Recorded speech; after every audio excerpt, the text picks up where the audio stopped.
Salut à toutes et à tous. Mon nom est Jean-Ralph Pardovani. Je suis théologien et recherchiste. Jeudi à ce théologique, nous allons faire une étude sur les ministères dans l'œuvre de Dieu. Puisqu'il y en a plusieurs, nous allons accentuer nous sur les fondamentaux que nous joignons dans le livre des Éphésiens, chapitre 4, le verset 11, qui dit, je cite, « Et il a donné les uns comme apôtres, les autres comme prophètes, les autres comme évangélistes, les autres comme pasteurs et docteurs. » Si nous avons remarqué bien dans le pays, nous avons un pile pasteur, un pile prophète, un pile évangéliste, un pile docteur, à chaque coin de rue. De ce fait, travail bon Dieu t'a supposé fait mieux. Il t'a supposé une grande réussite. Récolte là t'a supposé abondante. L'église t'a supposé rayonner de lumière et de la puissance de Dieu. Bon Dieu t'a supposé dans tout cœur en deux pays. Il t'a supposé dans toute ville. Il t'a supposé siéger dans toute institution. Il me semble qu'il s'en fout de Dieu et de sa sainte parole. Nous toujours contendés, il a parlé de ministère dans les églises protestantes. Et nous toujours contendés, il a dit que tel pasteur qui a un ministère, tel frère invité au non-ministère. Et au même contendés parler pour dire que bon Dieu relève dans un ministère. Pourtant, yon moun apprend en pile temps et même gen du mal pour cerner un ministère que pasteur lui-même li gagne. Pour cerner un ministère que frère lui-même li relève là-dedans. Un ministère que même bon Dieu relève là-dedans tout. Il va avoir du mal pour cerner le ministère ça. Et c'est totalement secret et discret. Le pourquoi? Parce que l'appel de Dieu dans un ministère est intuitif et personnel. Et ça qui va faire la différence, c'est responsabilité que le ministère l'a demandé pour prendre lorsque on la donne. Et c'est ça qui va démentir tout, quel que soit le monde qui dit qu'il gagne un ministère. De nos jours, l'Église a tendance à résumer le ministère en 3 bagailles, si je puis le dire ainsi. Premier bagaille là, c'est titre. Depuis que la tête li titre apôtre, il va tête li titre pasteur, il va tête li titre évangéliste, docteur. Et tout le monde d'accord et reconnaître lui comme tel. Et bien la jouit de privilèges qui accompagnent titre ça. Et il va gagner encore pour le faire dans l'église. Deuxième bagage, c'est prêcher. Et bien l'église, c'est lui qui prêche là-dedans. Et il va aller aucun autre monde prêcher dans l'église pour pas venir déranger la doctrine business que l'a enseigné dans l'église. À moins que moun sa lui-même li d'accord entrer dans même combine dans tout. Troisième bagage, c'est verset biblique.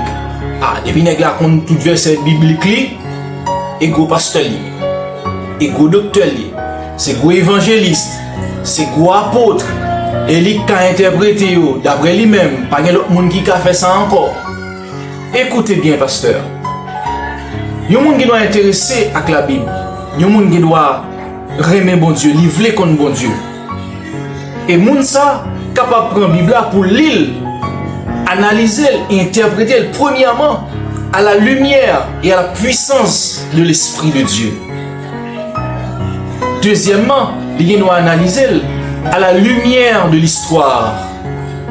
Troisièmement, à la lumière de la culture et du culte. Et en dernier lieu, à la lumière de l'archéologie. Il a interprété sans pas besoin de pasteur. ni apôtre, ni prophète, ni docteur.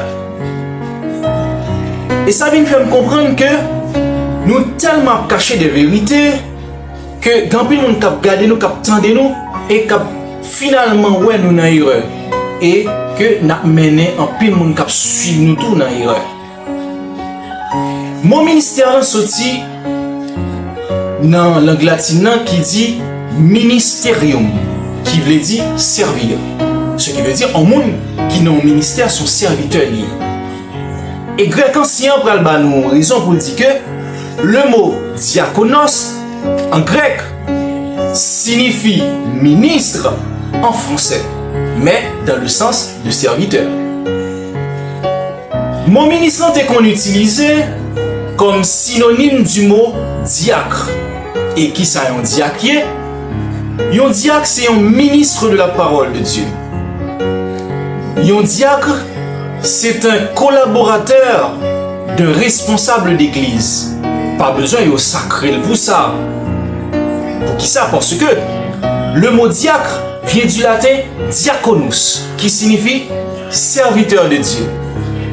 Selon 2 Corinthiens 6, les versets 4 et 7, qui pral dit nous que, mais qui caractéristique un serviteur de Dieu doit gagner. Un serviteur de Dieu doit marcher dans la pureté. Il doit gagner bonté dans lui. Un serviteur de Dieu doit être sincère. Il doit gagner vérité bon Dieu dans lui. Un serviteur de Dieu doit gagner puissance bon Dieu dans lui. Et il doit être juste. Et moun sa tout, c'est un diacre. Et il n'a pas besoin de quelconque pasteur pour sacrer, pour gagner toute bagaille ça dans lui. Dans Jean l'église a pu utiliser mon ministère là. C'est pas comme ça, il était qu'on utilisait longtemps. Et c'est pas dans ce sens ça tout, il était inventé mot ça. Mon ministère là était inventé à partir d'une relation d'un serviteur et son maître.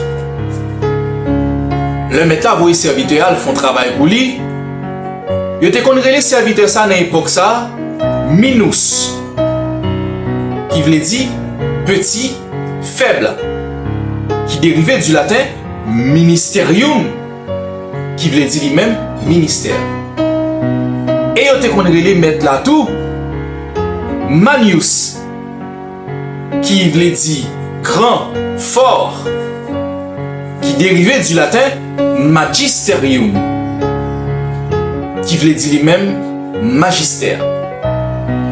En d'autres mots, le ministère qui est le serviteur était au service du magistère qui est le maître.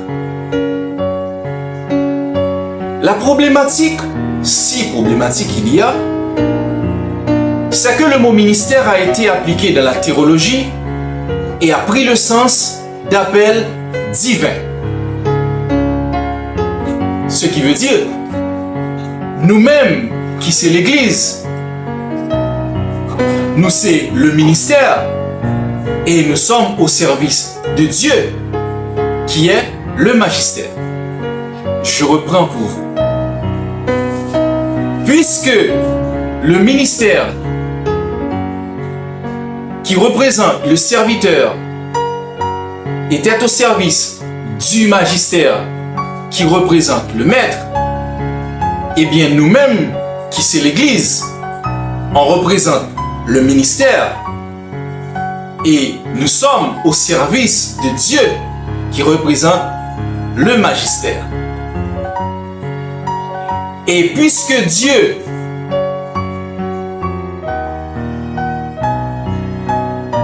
vous êtes à son service,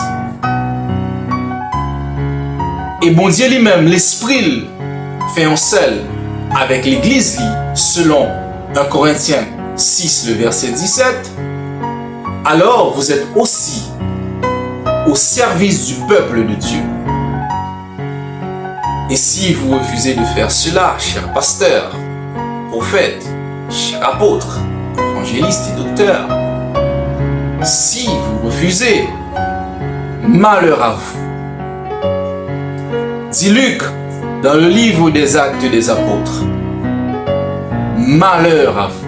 Prenez donc garde à vous-même et à tout le troupeau sur lequel le Saint-Esprit vous a établi pasteur, prophète, apôtre, évangéliste, docteur, pour paître l'Église du Seigneur qu'il s'est acquise par son propre sang.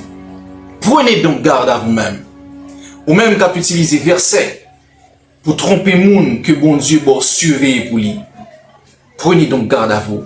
Ou même qu'à utiliser verset pour abuser moun que mon Dieu va former et éduquer pour lui. Ou même qu'à utiliser verset pour voler moun que bon Dieu va pour faire prospérer pour lui, pour la grande récolte. Et que n'a perdu par manque de connaissances. Comme disait Osée, le berger devenu prophète.